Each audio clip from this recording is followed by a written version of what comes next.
कि मृत्यु किसी व्यक्ति की कैसी हो सकती है, अच्छी या बुरी। बिहार में सिवान जिला है वहां से, और उन्होंने जिनकी बात करी है वो उनके बगल में पड़ोस में रहने वाले कोई महेश अंकल थे, और ये सूदखोरी का काम किया करते थे, ब्याजखोरी का काम किया करते थे। उन्होंने कहा कि इन बहुत लोगों को दुख पहुंचाया, उन्होंने बहुत लोगों को दुख पहुंचाया, बहुत लोगों को पीड़ा पहुंचाई, और जीवन भर इनकी एज रही होगी, कुछ हड्डियों से भी पानी निकाल लिया करते थे उनकी भाषा में, कि सामने वाला अगर पैसा ना लौटाए, जो वो चीख रहे थे, जो वो चिल्ला रहे थे जब अंतिम समय में, तो लेकिन उसके बाद जो है ना डॉक्टर ने उन्हें जवाब दे दिया, पेट के अंदर से खिंचाव पड़े, भाई मेरे अंदर से कोई ले जाएगा मुझे, कोई ले जाएगा मुझे, कोई ले जाएगा मुझे, ले जाएगा, ये बड़े भयानक है, मुझे दूर करो, मुझे बचाओ, मुझे बचाओ।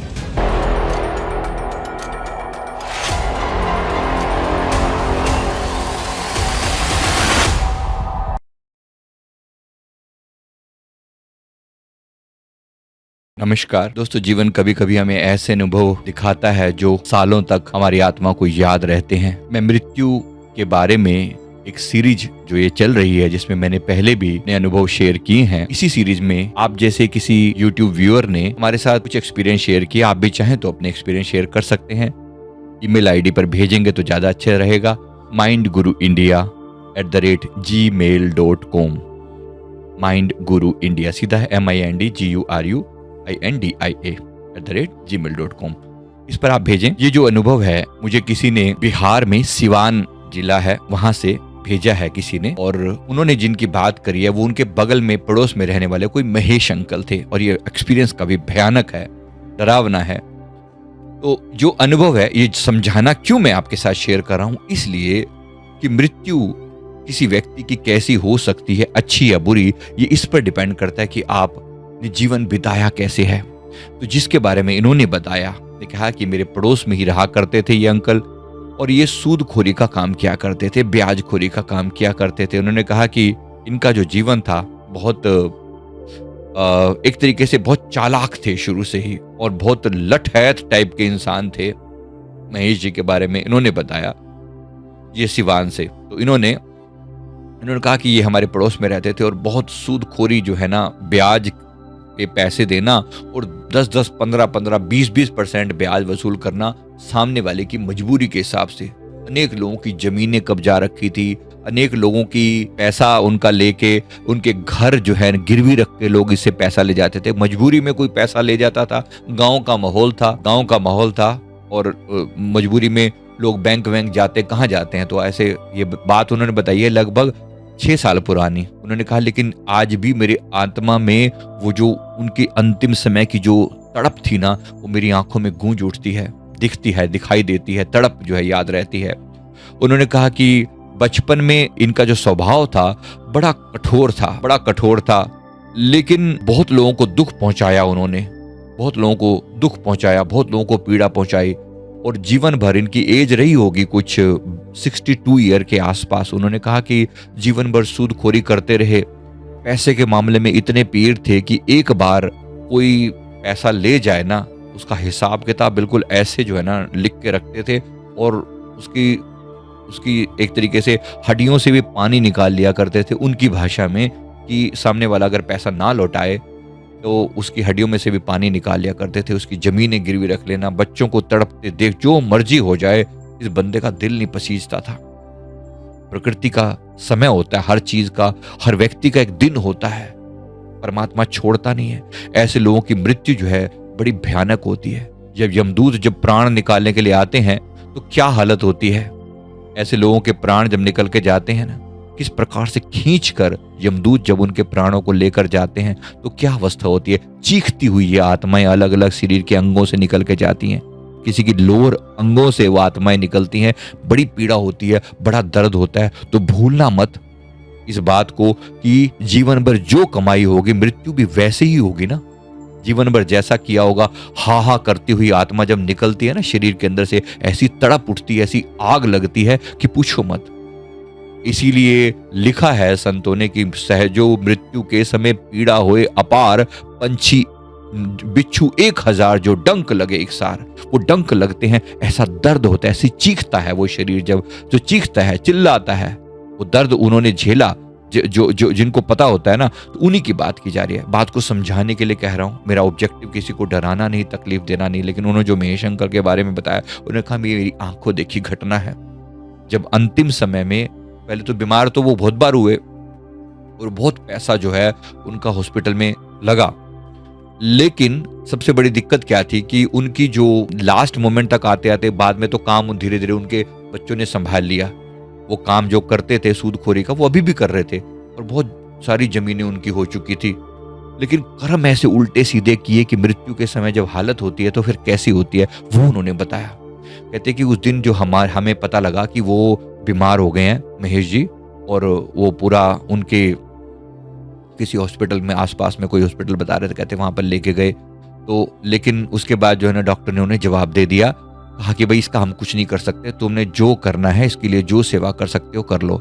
जीवन भर तो कोई भक्ति की नहीं, जीवन भर तो सिर्फ लोगों को तकलीफें दी, तो अंतिम समय में वो जो बद्दुआएं इकट्ठी होती है ना लोगों की, वो जो तड़पाया, वो जो लोगों के अंदर लोगों को पीड़ा दी, वो बद्दुआएं छोड़ती नहीं है। वो बद्दुआएं अंतिम समय में जो है ना आपके अंदर वो तड़पाती हैं। और नरक कैसे होते हैं, और नरक कैसे होते हैं? नरक हम अपने जीवन में खुद इनवाइट करते हैं। नरकों में ऐसे ही भयानक तरीके से इंसान को अपना जीवन भुगतना पड़ता है। तो क्यों ना परमात्मा को याद किया जाए, जो जीवन भर जो दूसरों को तड़पाते हैं वो खुद बचे रहेंगे क्या? इसीलिए वो खून से भरी वैतरणी नदी भूलना मत, वो खून से पीक से भरी हुई वैतरणी नदी भूलना मत। ऐसी लोगों के लिए होती है जो जीवन भर दूसरों को कष्ट पहुंचाते हैं। उनकी आत्मा चीख चीख कर उस वैतरणी नदी में उसको डाला जाता है, उससे निकलने का रास्ता नहीं मिलता। मगरमच्छ भयानक, और पकड़ पकड़ के जो है उनको जो यमदूत हैं उसके अंदर डालते हैं। केवल जिन्होंने शुभ कर्म किए होते हैं तो उस वैतरणी नदी में से, जैसे जिन्होंने गोदान इत्यादि किया होता है तो उसमें से वो पार हो जाते हैं। लेकिन जिन लोगों ने कर्म ऐसे किए हैं उनके लिए फिर क्या? प्रावधान तो सारा रखना पड़ता है ना जीवन भर। अब सोचो, जीवन भर लोगों को इतना दुख दिया तो फिर पीड़ा क्यों नहीं होगी? वो नरक के समय का अनुभव, इस तरह का जो नरक का अनुभव है उनको जीते जी होता था। उन्होंने बताया कि महेश जी हमारे बगल में रहते थे, तो कई बार रात चीखने की आवाज आती रात को। लास्ट के 4-5 दिन उन्होंने कहा कि घर पे ही थे वो, लास्ट के 4-5 दिन घर पे थे और चीखने की आवाजें लोगों को सुनाई पड़ती है। हाय मेरे को ले जाएंगे, ये मेरे को ले जाएंगे, वो सामने खड़े हैं, दिख रहे हैं। डर डर के भागा करते थे महेश जी, डर डर के भागा करते थे, चीखते हुए। हाय ये खड़े, ले जाएंगे मुझे, ले जाएंगे। ये भयानक भयानक चेहरे नजर आते थे, भयानक भयानक चेहरे नजर आते थे। वो चीखते चीखते कभी इधर इधर पटकते, कहते मैंने कई बार खुद उनको इधर उधर भागते हुए देखा। मतलब रात के समय में चीखते हुए देखा। उनके घर वाले उनको पकड़ पकड़ के लाया करते थे, लेकिन जीवन भर जिसने जो किया वही तो भुगतेगा ना, वो तो भुगतेगा ना। फिर उन्होंने जो बताया, अनुभव बताया, उसने कहा कि रात के करीब जब उन्होंने खुद अपने बारे में बोला कि भाई मैं मर जाऊंगा। रात डॉक्टर ने जब बुलाया, रात के करीब 10 बजे के करीब डॉक्टर आके चेक करके गए, भाई अब ये सारी रात भी निकाल ले तो बड़ी बात है, और अंतिम समय में उन लोगों ने कहा कि भाई इसको राम का नाम जपाओ। अब राम कहां से निकले? अब जीवन भर में जो भयानक कर्म किए वही तो याद आएंगे। वो देखे, वो उन बातों को, वो चेहरे याद करे। हाय वो नफे सिंह का पैसा ले लिया, हाय वो चला गया, उसने तो पैसा दिया ही नहीं मेरे को, वो तो लेके भाग गया। किसी को नाम याद किया करता था, किसी के बारे में। कोई ऐसा था, कोई संतो देवी मेरा पैसा मार गई, वो ऐसा ले गई, वो ऐसा चली गई। उनकी भाषा में, अपनी भाषा में बता रहे, तो मैंने हिंदी में बोल रहा हूं मैं आपके सामने। तो बड़ी भयानक सी वो, अभी भी उसको पैसा ही आता था। लोग बोले राम बोल, राम बोल। कहां राम आया? किसका राम? कौन सा राम? कैसा राम लोगों को याद आए? जीवन भर जो किया मौत के समय वही तो याद आएगा। और कहते रात को बिल्कुल जैसे लिटरली मैं जो दिखा रहा हूं ना, ये ऐसी भटकता हुआ इधर उधर। महेश अंकल के बारे में बता रहे थे, ऐसे भटक रहा है वो इधर उधर। हाय ले जाएंगे, पकड़ पकड़ के लोग उसको बिठाएं, चारपाई के ऊपर लिटाएं, भी इधर उधर कहीं जाकर टकरा जाए तो ये होगा क्या इसका? हाय ले जाएंगे, वो ले जाएंगे, मार डालेंगे, वो दूर करो, मुझे बचाओ। आवाज में दहशत थी, जैसे कोई किसी जीवित व्यक्ति को देखने की कल्पना भी नहीं कर सकता। परिजन जो स्तब्ध थे, जिन्हें जिस दिशा में देख रहे थे कुछ नहीं दिख रहा था उनको, ऐसे इशारा करे, आगे आगे आगे आगे। उनका अंत समय में जो है ना, अंत समय में ऐसा लग रहा था जैसे उनका शरीर जो है खींच रहा हो, किसी अदृश्य शक्ति ने उनके पैरों को पकड़कर खींचा हो, चेहरा लाल हो गया, आंखें भय से भर गई। भयभीत होकर कैसे पहुंचे, परमात्मा की याद कैसे आए। लोग, आसपास के लोग चिल्लाए, राम बोल राम बोल राम बोल राम बोल। लोग आके कोई गीता का पाठ लगा दिया, कुछ कर दिया, ऑडियो वोडियो लगा रहे। कहां ध्यान जाए, जीवन भर कुछ किया नहीं, वो भयानक हरकतें तो वही भयानक अंतिम समय में दिखाई देगा। और होगा क्या, मरे हुए चेहरे याद आए। अपने कोई पुराने लोगों को याद करता, वो खड़ा है, वो मरे हुए लोगों के चेहरे याद आते, दिखाएं, वो बताएं ऐसा होता है, उसका चेहरा है वो चला गया, है वो ऐसा था, वो ऐसी थी, उसके चेहरे, वो मेरे वो नाम बताएं किसी किसी का, वो लोग जो बहुत पहले मर गए थे, किसी किसी का नाम उसने बोला। कहते कोई सुंदरी लाल करके कोई बंदा था, सुंदरी लाल, उसका नाम बता रहे, हाँ सुंदरी लाल, देखो वो खड़ा, सुंदरी लाल, वो मेरे से पैसे ले जाएगा, वो मेरे से पैसे ले जाएगा। कोई ले आया होगा। बाद में लोगों ने पता लगा कि सुंदरी लाल कौन था। सुंदरी लाल एक व्यक्ति था जिसका उन्होंने मतलब पैसा न लौटाने की वजह से, उसने पैसा ब्याज पे दिया होगा उन्होंने, उसका पैसा लौटाया नहीं, और अंतिम समय में वो सुंदरी लाल जो था वो क्या कहते हैं, वो उसने कहा कि लास्ट में मतलब उसने अपने आप को हैंग कर लिया था, लटका लिया था। वो सामने खड़ा दिखे उसको, वो सामने खड़ा दिखे। एक कोई किसी लेडी के बारे में वो नाम ले बार बार, वो क्या नाम बोल रहे थे, वो चतरो देवी कुछ नाम था, ऐसे कुछ नाम बोला उन्होंने, मुझे माफ करना अगर नाम गलत बोला हो। चतरो नाम था, चतरो देवी ऐसे कुछ बोल रहे थे। चतरो देवी वो खड़ी, वो भयानक खड़ी है सामने, वो मेरे ले जाएगी। आंखें दिखे उसको, ऐसे डरावनी सी आंखें सामने नजर आए, और वो चीखते चीखते अपनी बात कहे। बड़ा भयानक मंजर था जो उन्होंने बताया, उसने जो लिखा, उन्होंने कैसे ऐसे लगे जैसे कि मुंह में से ना, मतलब जो लिटरली जो मैं ये दिखाया जा रहा है, जरा देखना, जैसे मुंह में से प्राण निकले उसके, ऐसे ऐसे, और पेट के अंदर से खिंचाव पड़े। हाय मेरे अंदर से कोई ले जाएगा मुझे, कोई ले जाएगा मुझे, कोई ले जाएगा मुझे, ले जाएगा, ये बड़े भयानक है, मुझे दूर करो, मुझे बचाओ, मुझे बचाओ। और अंतिम समय में कहां से याद आए, कौन सा परमात्मा याद आएगा, कौन सा परमात्मा। काश जीवन भर कुछ जपा होता तो हालत होती। फिर उन्होंने याद किया, जो अंतिम समय में जब उन्होंने बताया कि जैसे एक तेज जो ना, जब लास्ट में देखा कि जो कमरे का जो वातावरण था ना, जब मृत्यु हुई ना उनकी, कमरे का वातावरण इतना घुटन से भरा था, ऐसा लग रहा था जैसे आसपास में कोई डार्क सोल्स मौजूद हैं, आसपास में वो डार्क सोल मौजूद हैं। और वो जो अंतिम समय में जो होता है, उनकी जो हालत थी, वो खुद भी, उनका चेहरा ऐसा लाल जैसा पड़ा हुआ था, चेहरे के ऊपर जैसे डर के जो बादल छा रहे थे, ऐसा लग रहा था, इतना भयानक सा।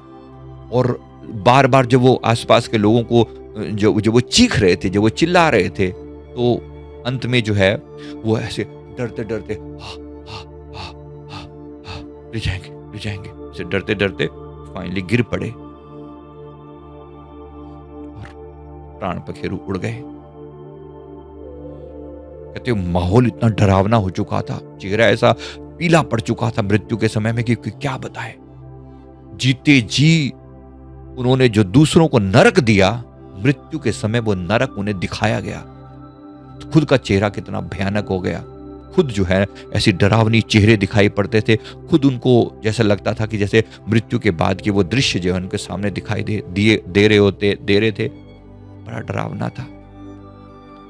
काश परमात्मा को याद किया होता, काश उनके कोई गुरु होते, कुछ समझाया होता किसी ने जीवन भर।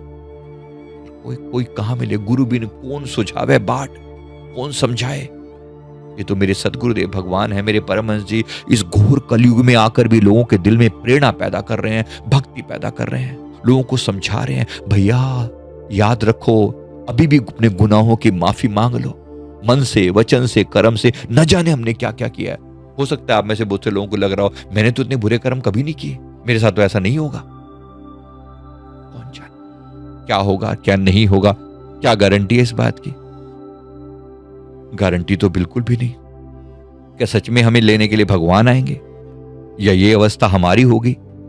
मैंने भगवत दर्शनों का अंतिम समय का अनुभव भी मैंने शेयर किया है। क्या सच में गुरु कोई मिलेंगे? आपको मिले हैं कोई गुरु?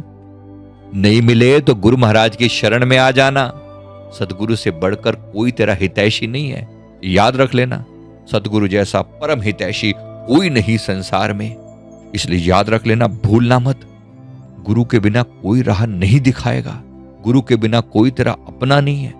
किसी गलतफहमी में मत पड़ना, सब भाग खड़े हो जाएंगे। जब वो बंजारा चलेगा ना शरीर छोड़कर, अंत से वेले सब तेनू छड़ जाएंगे, तब तू अकेला ही जाएगा। तब जो हिसाब किताब होगा, नरकों में जो पिलना पड़ेगा, वो हिसाब कोई दूसरा नहीं देगा तेरी जगह पर। अगर शुभ कर्म करता तो फिर तेरे आत्मा का ये हश्र ना होता, ये हश्र ना होता, ऐसे चीख चीख कर वहां से बाहर ना निकलता, ऐसे पकड़ पकड़ कर तेरे जो अंदर जो नरकों के तेरे प्राण जब यमदूत जब खींच के ले जाते हैं, तुझे कभी ऐसा ना भुगतना पड़ता। इसलिए याद कर ले, अभी तो मौका है, जप ले अभी। कौन जाने तेरे साथ क्या होगा अंत में। अभी देख किस यूनि में जाएगा मृत्यु के बाद, मृत्यु के बाद किस यूनि में जाएगा कैसे पता चलेगा, किस यूनि में जाएगा।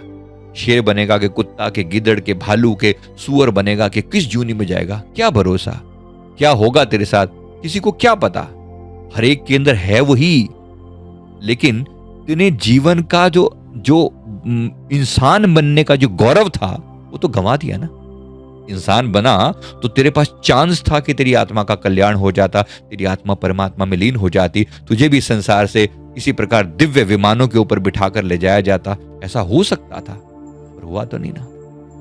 तेरे साथ भी हो सकता था कि तुझे दिव्य विमानों पे बिठाकर ले जाया जाता, वैतरणी से पार उतारा होता तुझे भी किसी ने, पर ऐसा हुआ तो नहीं ना। जीवन भर जिसको याद करेगा वही तो अंतिम समय में तेरे सामने आएगा। इसलिए याद कर ले, अपने प्रभु को दिल में बसा ले। मृत्यु की याद आपके जीवन को अगर सही दिशा देती है, तो मृत्यु की याद थोड़ी सी बनी रहनी चाहिए। इंसान फंसता नहीं संसारी चीजों के अंदर। दो बातों को भूल मत, जो चाहे कल्याण, नारायण एक मौत को, दूजे श्री भगवान मत भूल। याद रहेगा, सदगुरु की याद बनी रहेगी, अपने इष्ट की याद बनी रहेगी, तो कल्याण हो जाएगा। अगर आपके पास भी ऐसा ही कोई अनुभव हो तो प्लीज हमारे साथ जरूर शेयर करें। mindguruindia@gmail.com नीचे दिया हुआ है डिस्क्रिप्शन में। हमारे अगर डेली अपडेट्स जानना चाहते हैं इसी तरह के, हमारे चैनल से जुड़ सकते हैं व्हाट्सएप चैनल पे। यूट्यूब का तो वीडियो तो आपके पास है ही है, और इंस्टाग्राम पे जुड़ें जहाँ पर हम इंस्टेंटली चीज़ें अपडेट करते हैं। हमारे एक्स पर आप देख सकते हैं चीज़ों को अपडेटेड, बिल्कुल एकदम इंस्टेंट इन्फॉर्मेशन वहाँ पर उपलब्ध रहती है। मैं उम्मीद करता हूँ सभी को अच्छा लगा होगा वीडियो। अगर आपके पास भी स्टोरी हो तो जरूर शेयर करें, वीडियो लाइक करें, कमेंट करें, चैनल को जरूर सब्सक्राइब कर लें। Thank you very much, thank you.